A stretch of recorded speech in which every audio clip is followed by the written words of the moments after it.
ሰላም እንደምን አላችሁ ተመልካቾች ይህ ምክረ ካህን ነው አብራችሁን ቆዩ በዛሬው መርሃ ግብራችን ላይ ስለ ጸሎት እናነሳለን ከናንተው የተጠየቁ ጥያቄዎችን ያነሳን ደግሞ በመምህራን መልሶቻችንን አቀርባለን ጸሎት ምንድነው በጸሎት ጊዜ ምን መደረግ አለበት መጽሐፍ ቅዱስ ስለ ጸሎት ምን ይላል አንድ ሰው ለመጸለይ ቢያስብ ምን ብሎ ይጸልይ በዛሬው መርሃ ግብራችን የተነሱ ጥያቄዎች ናቸው አብራችሁን ቆዩ አንድ ጊዜ ከመመናን የተጠየቁ ጥያቄዎችን አዳምጠን እንመለስ አሉላ አባላለሁ ከሻሸመኔ አንድ ጥያቄ አለኝ አዲስ ነኝ የኦርቶዶክስ ተዋሕዶ ሃይማኖት ከሆንኩኝ ገና አንድ ወር ያልሞላውምና ሁለት ጥያቄዎች አሉኝ አንደኛ ጸሎት ምንድነው በኦርቶዶክስ ቤተክርስቲያን ጸሎት ምንድነው ሁለተኛ ደግሞ ቤተክርስቲያኗ ደግሞ ስለ ጸሎት ምን ታስተምራለች እነዚህ በጣም ግራ ገቡኝ ጥያቄዎች ናቸውና ብትመልሱልኝ ፈልጌ ነው ሄሎ ረዲት ነኝ ለጸሎት ጥያቄ ነበር አንድ ጸሎት ምን ነገሮችን ማሟላት ይገባል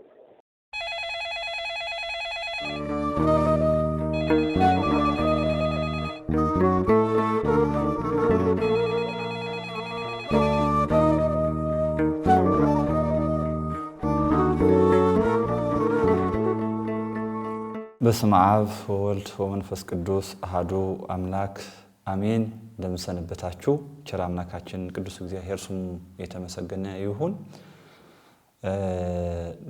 ስሜ ዲያቆን ኃይሌ ባላለሁኝ የዛሬ ትምህርታችን የሚሆነው እንደ አምላክ ፈቃድ ከጸሎት ጋር ተያይዞ የሚነሱ ጉዳዮችን ነው የሚሆኑት ከመመናናት ጋራ ተያይዞ የመጡ ጥያቄዎች አሉን በቤተክርስቲያናችን ውስጥ ጸሎት ማለት ምን ማለት ነው የሚሉትን ሐሳቦችን በፍትሐ ነገሥትም ይሁን በመጽሐፍ ቅዱስ ውስጥና በአበው ትርጓሜ ጸሎት ምን ተብሎ ነው የሚተረጎመው ወይም አንድ ሰው አለመጸለይ ይችላል ወይ አለመጸለይ ማለት በራሱ ምን ማለት ነው ኦኬ ምንድነው መጸለይ ያለበትስ የማይጸለይና የሚጸለይ ጸሎት ዝርዝር አለን ወይ አንድ ምን ስንት ቀን በቀን ስንት ጊዜያት ነው መጸለይ ያለበት የሚሉ ጉዳዮችን እግዚአብሔር እንደፈቀደ አብረን ለመዳሰስ እንሞክራለን እግዚአብሔር ከኛ ጋር ይሁን በመጽሐፍ ቅዱስ በማቴዎስ ወንጌል ምዕራፍ 6 ከቁጥር 1 እስከ 18 ያለውን ኃይለ ቃል ስንመለከት አምላካችን ቅዱስ እግዚአብሔር ሶስት ጉዳዮችን አንድ ላይ አድርጎ ነግሮናል ከጸሎት ጋር ተያይዘው ሊነሱ የሚችሉ ጉዳዮችን ማለት ነው ይሄ the three pillars of piety ይሏቸዋል ይሄ ማለት የሶስቱ የአምልኮ አምዶች ማለት ነው የአምልኮ አምዶችም ጭምር ይሏቸዋል ጸሎት ሲባል እንዴ ብቻውን አንስተን የምናወራው ጉዳይ አይደለም እንደዛ አይደለም ከጸሎት ጋራ ከቅድም በጠቀስነው ጥቅስ ላይ ምዕራፍ 6 ከቁጥር 1 ጀምረን ስንመለከት ከቁጥር 1 እስከ 4 ያለው ስለ ምጽዋትን ነው የሚያነሳው ሰዎች እንዴት ነው ምጽዋትን ማቅረብ ያለባቸው የሚለው ነገር ያትታል ሁለተኛው ከቁጥር 5 ጀምሮ ደግሞ በእንተ ጸሎት ነው ጸሎትን እዛች ምዕራፍ ላይ ነው የሚገኘው ከዛ በኋላ አሁንም በምዕራፍ 6 ማለት ነው ከቁጥር 16 ጀምሮ ደግሞ በእንተ ጾም ይላል ማለት ነው ስለዚህ የጸሎት የምጽዋት የጾም ጉዳይ እንደ አንድ የተፈተሉ ገመድ በአንድ እንትን የተፈተለ ገመድ አድርጎ ማየት በጣም ተገቢ ነገር ነው የሚሆነው እየጸለየ አለመስገድ የሚታሰብ አይደለም እየጸለየ ከአለመመጽወት የሚቻል አይደለም ሩቅ ነው የሚሆነው ራቆቱ ነው የሚሆነው ብቻውን መቆም አይችልም ስለዚህ እነዚህ ጉዳዮችን በጋራ የሚታዩ ቢሆንም ቅሉ ጸሎት ይዟቸው የሚመጡ ጓዞቹ ስለሆኑ በዋናነት ጸሎት ስንል ምን ማለታችን ነው የሚለው ግን እግዚአብሔር እንደፈቀደ ዛሬ እንመካከራለን የጸሎት ትርጉም በአብዛኛው የሚታወቀው የመጀመሪያው ልመና የሚለው ነው ሁለተኛ ስዕለት የምንለው ነው ሶስተኛ ምስጋና ብለን መተርጎም እንችል ይሆናል ከዛ በላይ ግን ጸሎት ስንል መገዛትም ጭምር ያሳያል አንድን ሰው ለመጸለይ ሲቆም ምን ይያለ ነው አፍጠረው እኔ ምንም አይደለሁም አንተ ነህ ብሎ ገዢ እንዳለው ለገዢው ነው እየቀረበ ያለው ማለት ነው ራስን ዝቅ ማድረግ ማለት ነው ጸሎት በተዛዋሪ ዝርዝር ጉዳይ ኋላ እናያለን ግን ለአምላክ መገዛት ለአምላክ የምትገዛው አምላኬ አንተ ነህ እኔ ምንም አይደለሁም የምመካበት ነገር የለኝም ሁለመና ያው አንተ ነህ ለማለት በራሴ ኃይል በራሴ ስልጣን በራሴ ጉልበት መተንፈስን እንኳን አልችልም እንድ ብቻም ሳይሆንና ኃጢአተኛ ነኝ ብሎ አምኖ በአምላኩ ፊት መንበርከክ ማለት ነው ከዛ ላይ የሚጠየቁ ጥያቄዎች ይኖራሉ የሚደረግ ነገር ስርዓቱ ይኖራል ግን በዋናነት ፍጡር ለፈጣሪ የሚያደርገው ኮሙኒኬሽን ነው ጸሎት ማለት በእኛ በፍትሐ ነገሥት መጽሐፋችን በአንቀጽ 14 ላይ የዚህ የአንቀጽ ጸሎት ነው የሚያወራው እና እዛ ውስጥ የሚገኘው ኃይለ ቃል ምንድነው ያለው ጸሎት ማለት አንድን ሰው ወይም አንድ ክርስቲያን ወይም ራሷ ቤተ ክርስቲያን በነገራችን ግለሰብ ብቻ አይደለም ግለሰብ እንደ አንድ ግለሰብ በእርግጥ ግለሰብ የሚባል ክርስቲያን አለ ወይ የሚለው ራሱ ሐሳብ እንዳለ ሆኖ ማለት ምክንያቱም ብቸኛ የሚባል አንድ ክርስቲያን ሊኖር አይችልም ክርስቲያን ከሆነ አንድ ሰው ኮሚኒቲ ነው ሊሆን የሚችለው ህብረት ነው የሚሆነው ቦንድ አለው ማለት ነው ዙሮ እንዲሁ በቃ አንድ ሰው ቤቱ እንኳን ይጸልይ ቢባል ጸሎቶቹ ራሱ ይዘውት የሚመጡ ነገር አለ ለሀገር ይጸልያል ለቤተክርስቲያኑ ይጸልያል ለምእመናን ይጸልያል ለደከሙ ይጸልያል በህመም ውስጥ ያሉ አንድ ሰው በጸሎት እንኳን ቆመ ቢባል በአምላኩ ፊት ብቻውን አይቆምም ማለት ነው የመጀመሪያ ብቻውን የማይሆንበት ምክንያት ሰውየው ራሱ ኤክሌሲያስቲካል ኤግዚስተንስ አለው ኤክሌሲያስቲካል ኤግዚስተንስ ማለት ቤተክርስቲያናዊ ህብረትና አንድነት ስላለው ያ ሰው ብቻውን መሆን አይችልም ምክንያቱም ክርስቲያን የሆነለት ከሆነ ግንድ ጋር ተጣብቋል ስለዚህ ከዛ ግንድ ጋር ያሉ በሙሉ አብረው ነው ያሉት ማለት ነው መጣላት ይችላል አንድ ግንድ አለ ጉንደ ወይን የሚባል ክርስቶስ አለ ክርስቲያን የሆነለት ሁላችንም ከዛ ግንድ ጋር አብረን ስለዚህ መላእክቱ ነቢያቱ ሐዋርያቱ ጻድቃን ድል ይነሱና ድል ያነሱ በተጋድሎ ውስጥ ያሉ በሙሉ እዛች ግንድ ውስጥ ያሉ ስለዚህ ሲቆም ብቻ ነው ቆማቸው አንደኛ በተፈጥሮ በራሱ ክርስቲያን የሆነ እለት ኤክሌሲያስቲካል ኤግዚስተንስ ውስጥ ስለሚሳተፍ ብቻውን መሆን አይችልም የሚለው እንዳለ ሆነ ማለት ነው ሁለተኛ ሁለቱም ሶስትም ሆናችሁ በፊቴ ክርስቶስ ነግሮናል በፊቴ ቆማችሁ ኦኬ እኔ ያለው ስለዚህ አንድም ሁለቱም የቆምን እለት ለጸሎት እሱ ደግሞ አለ እግዚአብሔር ደግሞ አለ ስለዚህ ብቻችንም ሆነ አንችልም ስለዚህ አንድን ሰው ወደ ጸሎት ሲቆም ወይም ቤተክርስቲያን ራሷ ለጸሎት ስትቆም ቤተክርስቲያን ራሷ ለጸሎት ስትቆም ወይም ግለሰብ ለጸሎት ሲቆም ከአምላኩ ጋር የሚያደርገው ንግግር ነው ይላል የኛ ፍትሐ ነገሥት ማለት ነው ሰብ ከእግዚአብሔር ጋር የሚያደርገው ንግግር ነው ውይይት ነው ግን ደግሞ በፍቅር ማለት ነው እግዚአብሔር የጠማው ሰው የሚያደርገው ማለት ነው ጠምቶኛል አምላክ ያለ ሰው የሚረካው በዚህኛው ነው ለየትኛውም አይነት መንፈሳዊ አገልግሎት መሰረቱ በጸሎት ነው ቤተክርስቲያን ምስጢራት አሏት ሲጀመር ራሷ ምስጢር ነች እቺ ምስጢር የሆነች ቤተክርስቲያን በውስጡ አድርጎ የምታከናውናቸው ምስጢራት ደግሞ አሏት እነዚህ ምስጢራት በአጠቃላይ የሚከናወኑት ምስጢር በተባለው ጸሎት ነው ስለዚህ ምን ማለት ነው ጸሎት በራሱ የሆነ ቀለም ሰጥተነው ብዕር ሰጥተነው ፎርሙላ ሰጥተነው የሚቆም አይደለም ከዛ በላይ ከንግግር በላይ ከቃላት ጋጋታ በላይ ነው ስለዚህ እግዚአብሔር ጋር መነጋገር ከሆነ በእግዚአብሔር ፊት ላይ ስትነጋገር ምንድነው ማድረግ ያለብን ቢያንስ እኛ ምን ችለው ጥንቃቄ ምንድነው መሆን ያለበት የሚለው ነገር አባቶቻችን መንገድ ሰርተውልናል አሁን አዲስ መንገድ የለም የተዘጋጀ መንገድ አለ አባቶቻችን የከበሩበት መንገድ አለ እሱን ማለት ነው ግን መጠንቀቅ ያለብን ፍጥረት ሆኖ ወይም ደግሞ የእግዚአብሔር ሰው ሆነ የማይጸልይ የለም ኢቭን ኢፍ መላእክት እንኳን ይጸልያሉ የሚደንቅ ነው ሰው ያለ ጸሎት ምንም ነው መሆን የማይቻለው በእኛ ቤተክርስቲያን አገላለጽ መላዋ ቤተክርስቲያን የምትተነፍሰው በጸሎት ነው አንድ ሰው ህያው ነው የሚባለው መተንፈስ አለበት ካልሆነ ሞተ ብለን ሌላ ጥቅስ ሌላ ርዕስ እንሰጣለን አለ ከተባለ ግን አለሁኝ እየተነፈስኩኝ ነው ይላል አንድ ሰው ልክ ነው አለሁኝ ካለች ቤተክርስቲያን በጸሎት መተንፈስ አለበት ምትተነፍሰው ትንፋሿ ጸሎት ነው 24 ሰዓት ላይ ቤተክርስቲያን አገልግሎት አለ 24 ሰዓት ውስጥ ያለው አገልግሎት ጸሎት ነው በጸሎት ውስጥ ያለው ጉዳዮች ምንድናቸው ቀጥለን እናያቸው ናቸው ግን የቤተክርስቲያን ትንፋሽ ምንድነው ይባል ጸሎት ነው ሌላ ምንም የለም በቤተክርስቲያናችን አባቶች አገላለጽ ጸሎት ይሉና የነፍስ እስትንፋስ ነው ይሉታል። ይደንቃል። አሁን የኛ እስትንፋስ ነፍሳችን ነው እንላለን። ማለት የሰውነታችን እስትንፋስ ነፍስ ነው እንላለን። የነፍሳችን እስትንፋስ ደግሞ ጸሎት ነው። ምን ማለት ነው? አሁን አንድን ሰው አለ የሚባለው አየር የሳበ ያወጣ እንደዛ እንደቻለ ነው። እሱ ካልቻለ ኦሬዲ መተንፈስ አይችልም ሞተ የሚለው ነገር ነው። ስለዚህ ለመኖር መተንፈስ አለበት ማለት ነው። የፈለገም ቢሆን ነፍሱ በውስጡ ሆና እንኳን ማለት ነፍሱ ከስጋው ሳይለያይ እምቢየው ብሎ አልተነፍስም ብሎ የመተንፈሻ አካላቱ ቢዘጋቸው ሞቱ አይቀርም። በቃ ይሞታል።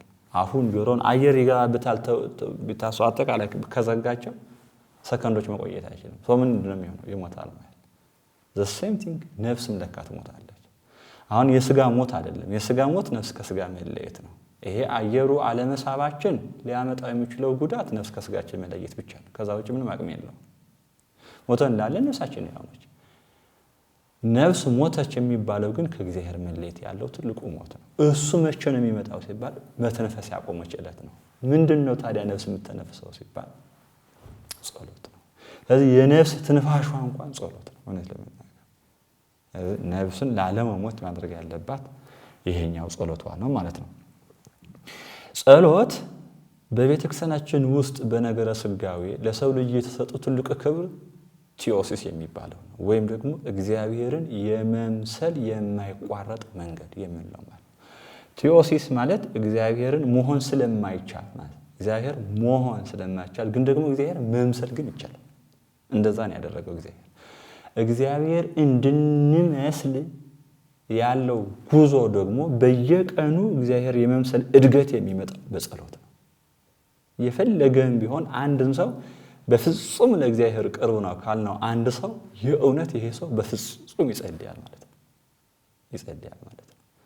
ስለዚህ ጸሎት አንድ ሰው ከአምላኩ ጋር ያለውን የጊዜ ርዝመትም ጭምር ይወስነዋል ማለት ነው። ምን ማለት ነው?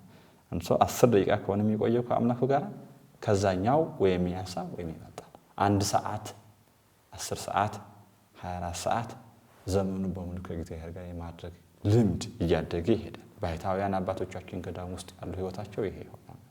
ስለዚህ አንድ ሰው በጣም ለእግዚአብሔር ቅርብ የሚሆነው ከጸሎት ጋር ተያይዞ ያለው ነገር የሚቆየው ጊዜም ጭምር ነው።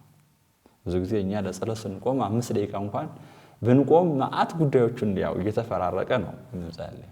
እሱን ገድሎ ጸጥ አድርጎ ኋላና ያዋደን በርግጥ ዝምታ የሚባለው ጸሎት በዝምታ ውስጥ ያለው ጩኸት ምንድነው የሚለውን ነገር እናያለን። ግን አንድን ሰው ዓለም ያለው ነገር በሙሉ እርግፍ አድርጎ ብቸኛው ሆኖ ከአምላኩ ጋር ብቻ የሚያደርገውን ውይይትና ምክክር የደረሰ ዕለት የጸሎት እድገቶቹ እያደጉ ሄደው ቲዮሲስ የሚባለው ጫፍ ይደርሳል። እስካሁን በቤተክርስቲያናችን አስተምሮ የቲዮሲስ መጨረሻ ጫፍ ያለችው ድንግል ማርያም ነች።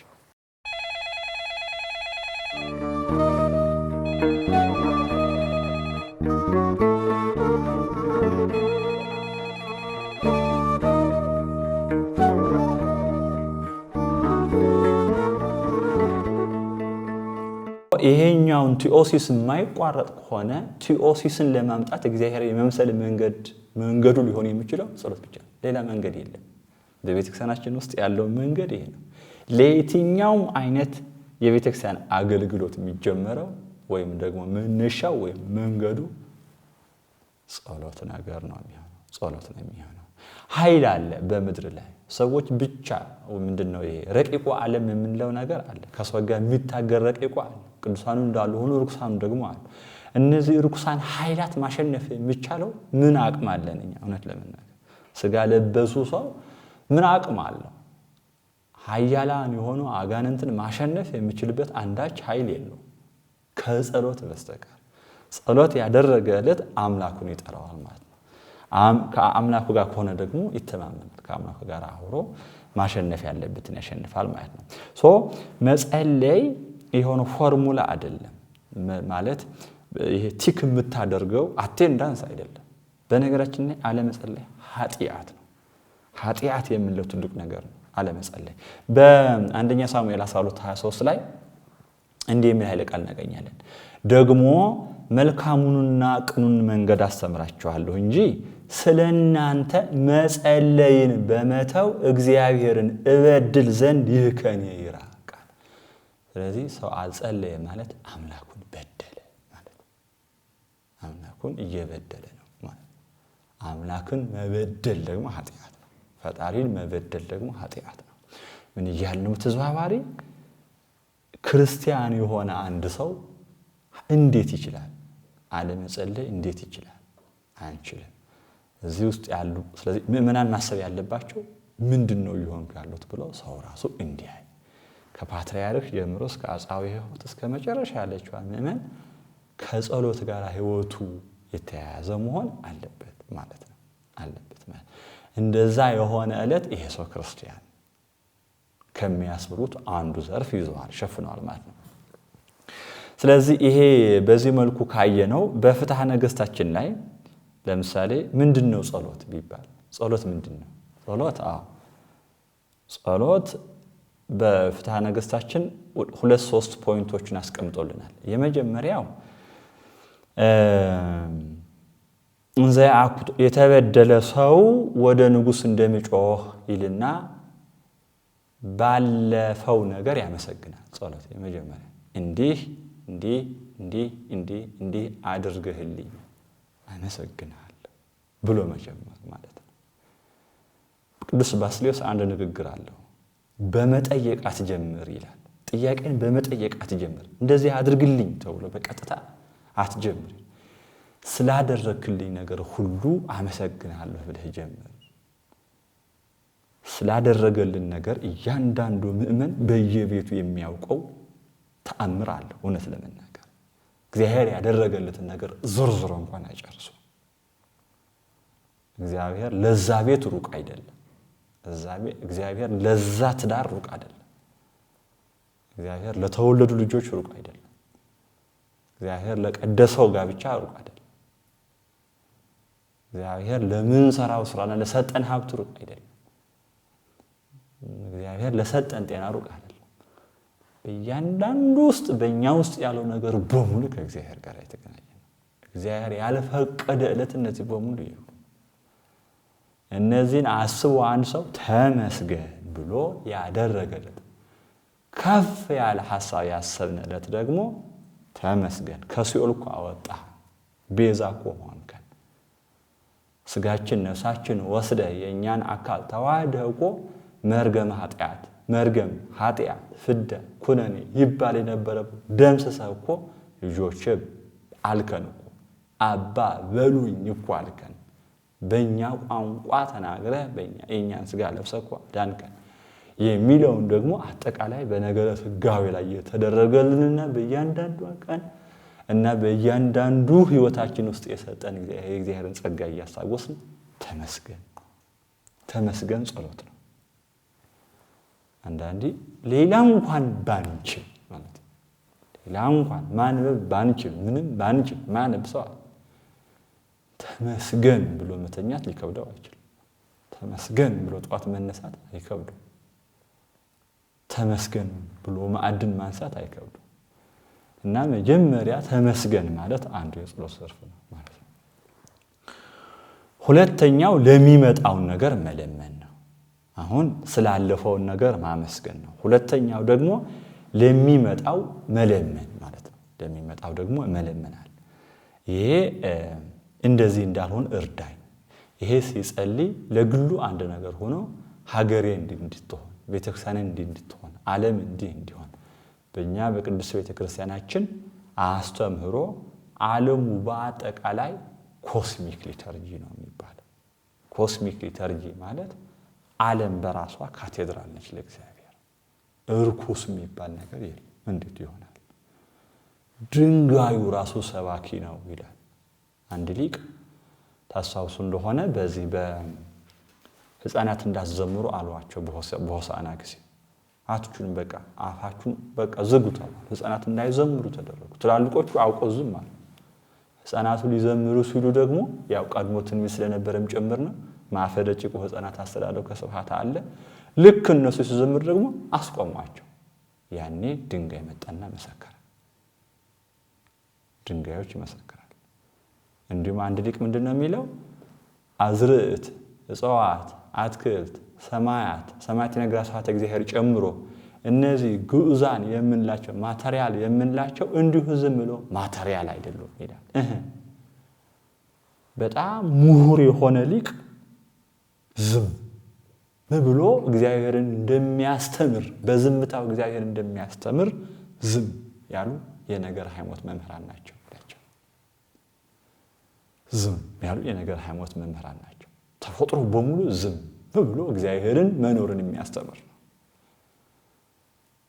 የእግዚአብሔር መኖርን የሚያስተምሩ ናቸው። ድንጋይ ዝም ብሎ ድንጋይ አይደለም። እንደዛ ብላ ተረጉም ቤተክርስቲያን። ሁሉም መምህር ነው። ስለዚህ ዓለም በሙሉ ኮስሚክ ሊተርጂ ነው። ዓለም በሙሉ ካቴድራል ነው። እንዲህ በመሆኑ በእኛ ቅዳሴ በእንተ ቅዱሳት የሚባል ዘርፍ አለ። ዓለም በሙሉ ኮስሞስ በሙሉ ሰብስቦ ያቀርባታል በቅዳሴ ሰዓት ላይ። ሁሉም ቅዱስ ነው። እርኩስ ነገር ስላልፈጠረ እግዚአብሔር ማለት ነው። ስለዚህ ምንድነው ስለሚመጣውን ነገር በእኛ ምክንያት በእኛ ኃጢአት ችግር መከራ ቅጣት እንዳይመጣ ይቅር በለን እንድንል ደግሞ ሁለተኛ ዘርፍ አድርገን እንድንጸልይ። ሶስተኛው ወይተአመን በእግዚእናሁ ጌትነትን ማመን የምንለው ነው። አንተ ነህ ጌታ፣ አንተ ነህ አምላክ፣ አንተ ነህ ፈጣሪ ብሎ ማመን መታመን የሚለው ዘርፍ ይመጣል ማለት ነው። ይሄ ማለት ሁሉን ቻይ አምላክ ከሱ በስተቀር ሌላ አምላክ እኮ የለም ብሎ አምኖ ከዛ ስለዚህ አንተ ነህ አንድ የምታደርግልኝ የሚጠቅመኝ ከሆነ በቤተ ክርስቲያናችን አስተምሮ ወይም የጸሎት አንዱ መንገድ የምትፈልገውን ትጠይቀዋለህ። ምንም በቃ በውስጣችን የምናስባቸው ሐሳቦች እኮ አሉ በጎ ናቸው ብለን ያሰብናቸው በእኛ አእምሮ ያስፈልጉናል ያልናቸው ግን ደግሞ በእጃችን ላይ የሌሉ እግዚአብሔር እንዲሰጠን የምንመኛቸው የጎደሉን አንድ ሺህ ጉዳዮች እኮ አሉ። እነዛ ጉዳዮችን ወደ አምላካችን እናቀርባለን። አቅርበን ግን በቃ አንሄድም። በምን ነው መዘጋ? እንደ ፈቃድህ ይሁን የሚለው ነው መዝጊያ። ምክንያቱም እኔ የጠየቁት ትክክል ላይሆን ይችላል እና ቅዱስ ይስሐቅ ምን ይላል? እግዚአብሔር በሰጠን ልክ ባልሰጠን ልክ ማመስገን የሰጠንና ያልሰጠን እኩል ነው መመስገን ያለበት ይላል። ምን ማለት ነው? አንዳንዴ እንደዚህ እኮ አደረገልን ብለን እናመሰግናለን እንጂ እንደዚህ እኮ አላደረገልኝም ብለን አመስገን ብዙ ጊዜ አንቀ ግን ቢያደርግልን ኑሮ እንጎዳ ነበር። የለመናው ነገር የእውነት ሆኖ ቢሆን ኑሮ በጣም እንጎዳ ነበር። ስለዚህ ቅዱስ ይስሐቅ እንዳለው የምንጸልየው ጸሎት መልስ ያገኘንበትንና መልስ ያላገኘንበት ነገር በሙሉ እኩል ነው ማመስገን ያለብን እግዚአብሔር ማለት ነው። በጣም ይደንቅ ነገር ነውና ብዙ ጊዜ ከዛ የተለመደ አይደለም። እውነት ለመናገር የተለመደ አይደለም። የመጨረሻ የሚባለው አንኳር ፖይንት በበደሉ ማመን ማለት ነው። በበደሉ አንድ ሰው እኔ ኃጢአተኛ ነኝ በማቴዎስ 15:21 ላይ የምታገኙ እስከ 28 ትልቁ ነገር ስለዚህ ነገር ነው የምናገኘው። ይሄ አንድ ሰው ኃጢአተኛ ነኝ ብሎ ሊያምን ይገባል። ኃጢአተኛ ነኝ እውነት ለመናገር በአምላኩ ፊት በትዕቢት የሚቆም ክርስቲያን አሁን አይታችሁት ከሆነ በክርስትና በኦርቶዶክሳዊነት ውስጥ ያለው አስተሳሰብ ተመልከቱት። ዝግ ያለ ነው። ልቡ ትሁት ነው። ቅዱስ ዳዊትም እንደዛ አለ። ኢሳይያስ በልብህ ውስጥ ያለው ድንጋይ እንዳወጣልህ ከፈለክ ወደ ፈጣሪ መጠየቅ። አንዳንዴ ልብ ድንድን ይላል። ትዕቢተኛ ትሆናለህ። ሁሉ ነገር አንተ ራስህ የሰራኸው ይመስልሃል። በልፋት ያገኘኸው ይመስልሃል። ይሄን ሐሳብ በእያንዳንዳችን ከፍ ዝቅ የማለቱ ጉዳይ የማይቀር ነገር ነው። መረበሹ አይቀር ነገር ነው። አንዳንዴማ በቃ ድኛለሁ አይነት ሁላ ፉከራም ይመስል ነገር እንደዚህ አይነት በአምላክ ፊት በጣም እና ይሄ ልብህ ድንጋይ ሲሆን ነው። ያ ድንጋይ የሚያወጣልህ እግዚአብሔር ነው። መጽሐፍት የሚሉን ይሄ በልብህ ውስጥ ያለው ድንጋይ እንዲያነሳልህ ወደ ፈጣሪ መጠየቅ በጣም ተገቢ። ስለዚህ ኃጢአትን ማመን እኔ ኃጢአተኛውን ይቅር በለኝ ብሎ መጠየቅ ነው። ኋላ እናየዋለን። በነገራችን ላይ በተለይ አንደኛ፣ ሁለተኛ፣ ሶስተኛ ክፍለ ዘመን ላይ የነበረ በጣም አጭር ጸሎት አለ። በእርግጥ ኋላ እናየዋለን። እሱ ላይ በደንብ እንመካከርበታለን። ስለዚህ ጸሎት በመጽሐፍ ቅዱስ ምንድን ነው የሚመስለው? ጸሎት በመጽሐፍ ቅዱስ ውስጥ ምን የሚል አቅጣጫ አለው? ወይም ደግሞ ምን እንድናደርግ ነው የሚያዘን የሚለውን ትንሽ ነገር እንበል።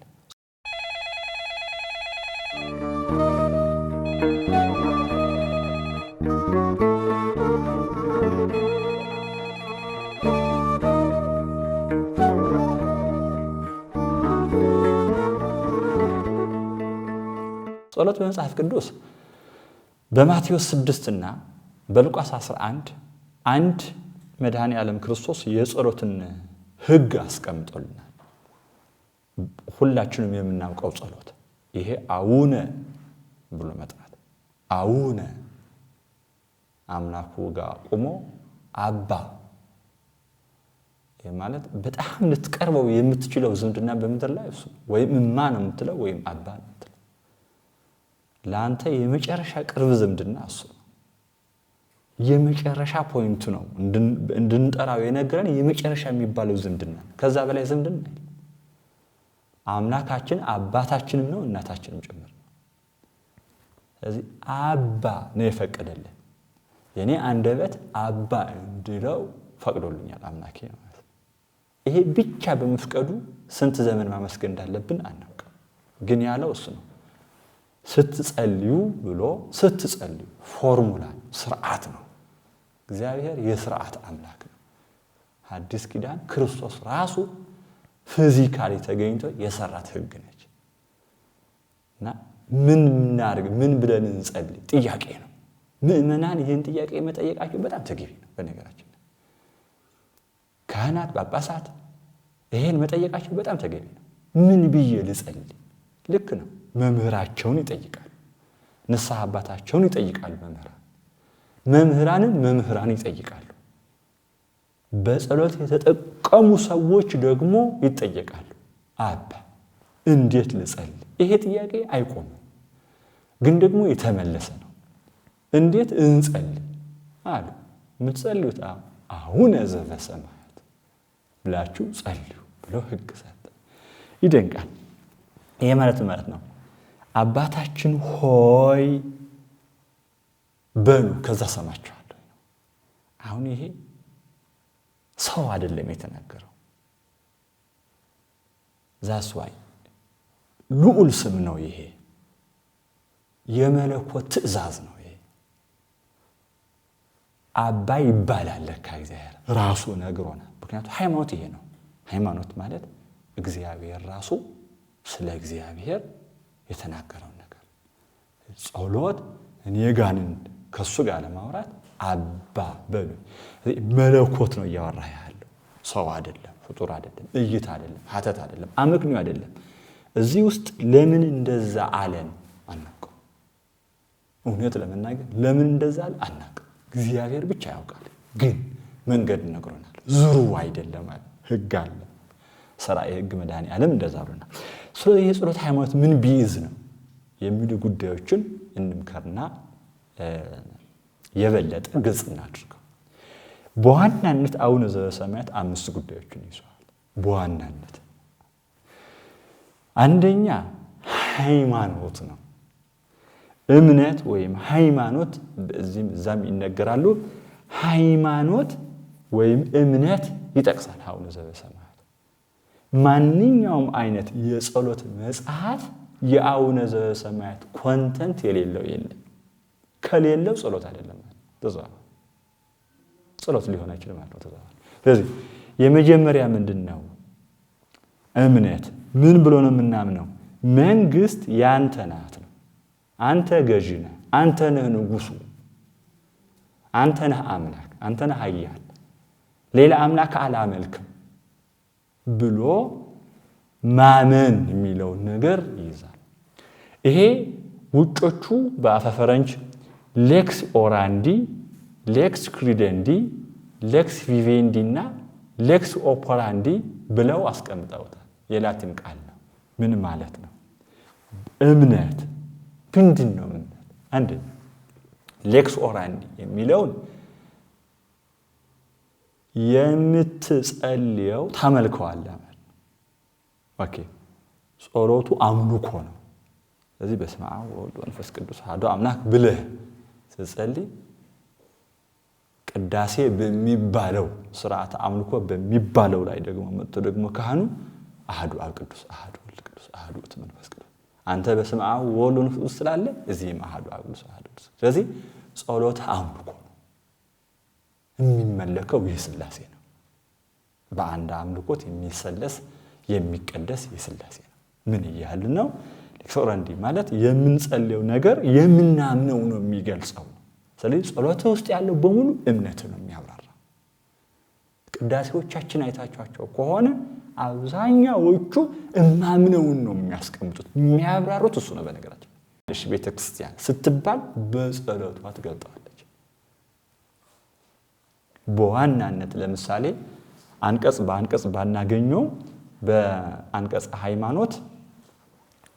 ሃይማኖት ውስጥ ጸሎተ ሃይማኖት የምንለው ጸሎተ ሃይማኖት አንቀጽ ሃይማኖት የምንለው ማለት ነው የሶስት ጉባኤያት ድምር ነው እና እዚህ ውስጥ እሱን ጸሎት ትጸልያለህ እሱ ጸሎት ደግሞ ታመልከዋለህ የሚመለከው አምላክ እሱ ስለሆነ ማለት ነው ተዘዋሪ ምን ይያል ነው ስርዓት አምልኮና ቅዳሴህን ምንድነው ራስህ የምትጸልየው ጸሎት ነው ስርዓት አምልኮ ሆኖ የሚመጣው ወደ ሌክስ ክሪዴንዲ ሲመጣ ደግሞ የምንጸልየው የምንኖረው ነው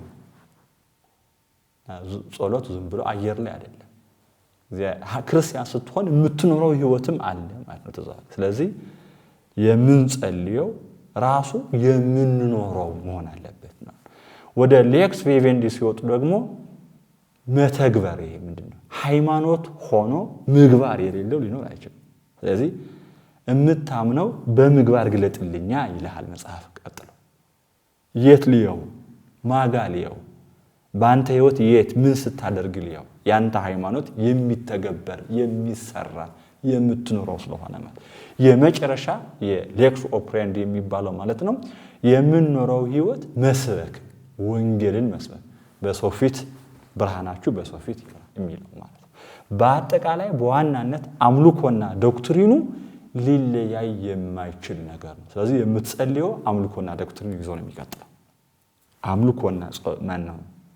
አምልኮና ዶክትሪኑ በጸሎት መልኩ ታገኘዋለህ እዚህ በአሁን ዘሰማያት የመጀመሪያ ዘርፉ እምነት የሚለው ይዘው መታመን ይዘው ማለት ነው ሁለተኛው ምስጋና ነው ስምህ ይቀደስ እንዲህ የሚዘርፎችን የያዘ ነው በሶስተኛ ደረጃ ደግሞ ልመና ይመጣል አንኳኩ ከፈትላችሁ አለሁኝ እኔ ብሎናል መድኃኒዓለም የታመነ አምላክ ነው ስለዚህ ልለምናለን ፈቃድህ በሰማይ እንደሆነ እንዲሁም በምድር ትሁን የሚለው ልመና ነው በዚህ ውስጥ ብዙ ልመናዎች ልናስገባ እንችላለን ብዙ ጉዳዮች ይኖሩናል ምስጋናም እንደዚህ ነው ይቺ ብቻ አመስግን ያለ አይደለም ግን ምስጋና ነው ዋናው ማመን ከዛ ምን ይያልክ እንደምታመሰግነው አንተ ታውቃለህ ምን ራሱ የሚችለው ይችላል በህግ ያሉትን ግን አስቀምጣል ነው ኋላ ጨረሻ ግን ልመናም የሁሉም እኩል ሊሆን አይችልም ግን ልመና ፈቃደ በሰማይ እንደሆነች የልመና ፎርሙላ በአራተኛ ደረጃ ንስሐ ነው ፍቅር ወይ ንስሐ እኛ የበደሉን እኮ ይቅርንላል እዚህ ውስጥ እግዚአብሔርን መሸወድ የተለመደ ሆኗል አሁን የሸወድን ይመስለናል እንትና እኮ ይቅር አለው በተአምር እንድልና መልሰን ደግሞ ጧት መጥተን ይቅር በለን የማይሆነው እኔ ይቅር አይደለም አንተ ግን ይቅር ትላለህ ምን ማለት ነው እኔ ለወንድሜ ይቅር አለው መቼም ቢሆን ሞታታለሁ አንተ ግን ይቅር ትላለህ ይሄ ቀልድ እኛ ክርስቲያኖች ነን እውነት ለምናገር መጽሐፍ የሚነግረን ይሄ ነው ወንድምህ ይቅር በለውና አንተ ያጠፋው ደግሞ ነው ይቅርልሃለሁ አለ እግዚአብሔር ይቅር እንድትባል ይቅር ማትል ከሆነ ቀልድ ነው የሚሆነው ልማድ ነው የሚሆነው እድሜልከን ልማድ ነው 20 ዓመት እየተቀየም 30 ዓመት 40 ዓመት 50 ዓመት ሰው ቅኝ ይቋጥራል ግን ደግሞ ይቅር በለኝ ይላል ሊፈታ የሚችል ተጣልተህ እንዴት ከአምላክ ጋር አትገናኛለህ ይሄ የንስሐ የፍቅር ውጤቶች ናቸው እነዚህ የመጨረሻ ተስፋ የምናገኛት ምስጢር ማለት ትምጻእ መንግስት የሚለው ነገር ማለት ነው ከዚህ ቀጥሎ ያሉ ጉዳዮች ደግሞ በቀጣይ ክፍል እንገናኛለን ያስተማረን አምላክ ስሙ የተመሰገነ ይሁን ይቆያል